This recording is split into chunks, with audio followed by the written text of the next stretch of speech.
Hello friends, welcome back to my YouTube channel EDUFYI. Today's topic is Laplace transforms. We'll be discussing about the definition, some properties of the Laplace transforms, and in the next video I'll be discussing about some important problems related to Laplace transformation of elementary functions. Before going into the topic, if you find this video interesting, make sure you like the video, share the video, subscribe us, and make sure you ring the bell icon for further notification. What does Laplace transform says? The definition is simple. It says let f of t be a positive function. They are considering an f of t as a positive function. So Laplace transformation is denote of f of t of this function of a positive function f of t. F of t is being considered as a positive function. The Laplace transform of f of t is denoted as L of f of t. That is Laplace of f of t. The f of t is a positive function. The Laplace transform of this positive function is denoted by this. That L and function in the flower bracket. And it is defined as, the formula is defined as, that is L of function of positive function f of t is defined as integration t tending from 0 to infinity e power minus st f of t dt. F of t is a positive function. The Laplace transform of this positive function is defined as integral of t tending from 0 to infinity e power minus st f of t, that is the function, dt. See, if for example, let Laplace transform of e power t, where here e power minus t is a positive function. So Laplace transform of this positive function can be written as t tending integral of t tending from 0 to infinity e power minus st. In place of f of t, we are putting e power minus t, the dt. So Laplace transform of e power minus t is integral of t tending from 0 to infinity e power minus st e power minus t dt. Now we'll go to some properties. There are two main properties. They are linearity property and first shifting property. We'll discuss about linear property first. Linear property states that if f of t and g of t are any two function, this must be positive functions. They're saying if f of t and g of t are any two functions whose Laplace transform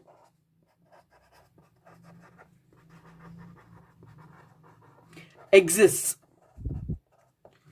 So they're saying f of t and g of t are any two functions whose Laplace transform exists. So if both f of t and g of t have Laplace transform, and if a and b, they are taking some two variables, they are taking two letters a and b are constants, then f of t and g of t are any two function whose Laplace transform exists. So the Laplace transform exists for both of the function, and if a and b are two constants, a and b are let it be any two constants, then we can say that Laplace transform of a into function first function plus b into second function can be written as, the constants can be taken outside, and Laplace transform can be the a can be taken outside and Laplace transform will be avoided for the a will be taken outside, that is the constant will be taken outside. Laplace transform is being applied to the function f of t, and same applies here. B will be taken outside. Laplace transform is being applied to the function g of t. This is the property, the theorem of the statement of the property. That is, if f of t and g of b, any two function, not just f of t or g of t, can take h of t, e of t, anything, be any two functions whose Laplace transform exists. Both of them have Laplace transformations, and if a and b be any two constants, so multiplying a with the first function and b with the second function, and then taking the Laplace transform can be written as by removing the constant and independently applying the Laplace transform for each functions. We have to now prove this. By definition of Laplace transformation, we know that L of function f of t can be written as 0 to t is equals to 0 to infinity e power minus st f of t dt. So for in place of f of t, you are putting a into f of t plus b into g of t. That is L of a into f of t plus b into g of t. Then we have to replace the function f of t with this function. So we can write it as integral t is equals to 0 to infinity e power minus st. In place of f of t, we are writing a of f of t plus b of g of t dt. We have to simplify this. Now we are taking we know that constants, we are taking the constants outside, because in integration we will take the constants outside. So a integration of 0 to infinity e power minus st f of t dt plus similarly b is being taken outside, 0 to infinity e power minus st g of t dt. Keep a as outside.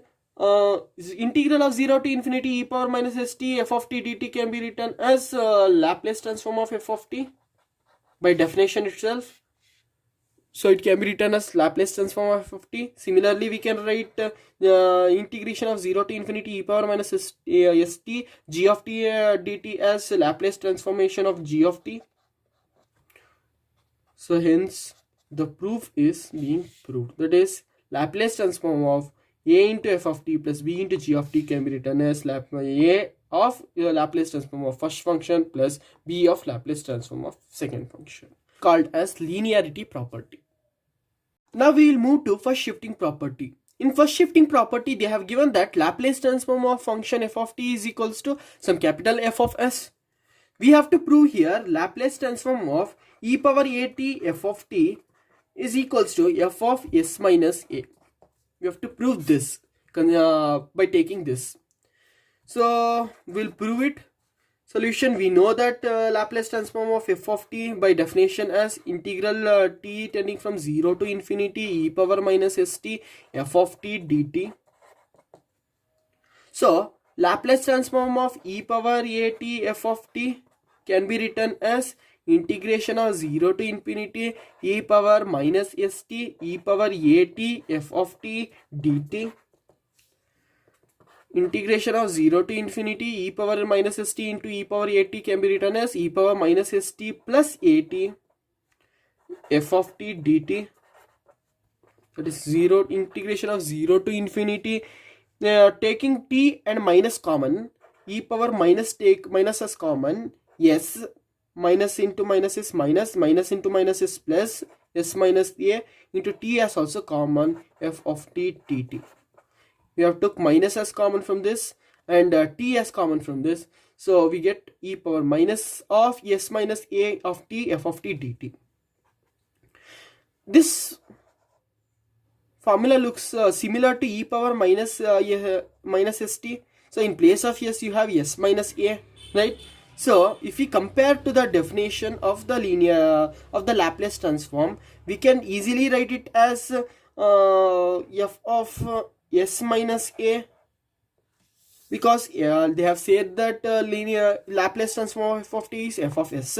So in place of s we have s minus a, so we're putting in place of s as s minus a. This proves the first shifting property. This completes this video about we have discussed here about the definition of Laplace transformation, that is integration of 0 to infinity e power minus st f of t dt, that any function Laplace transform of f of t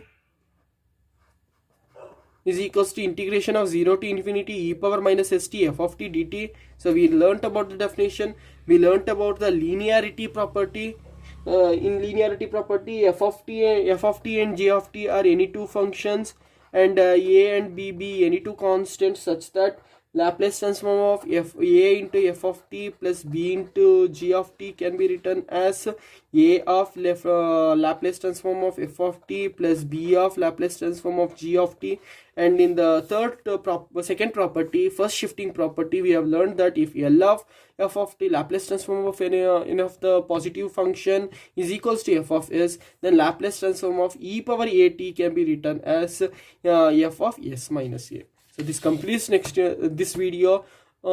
Next video I'll be putting about some important problems.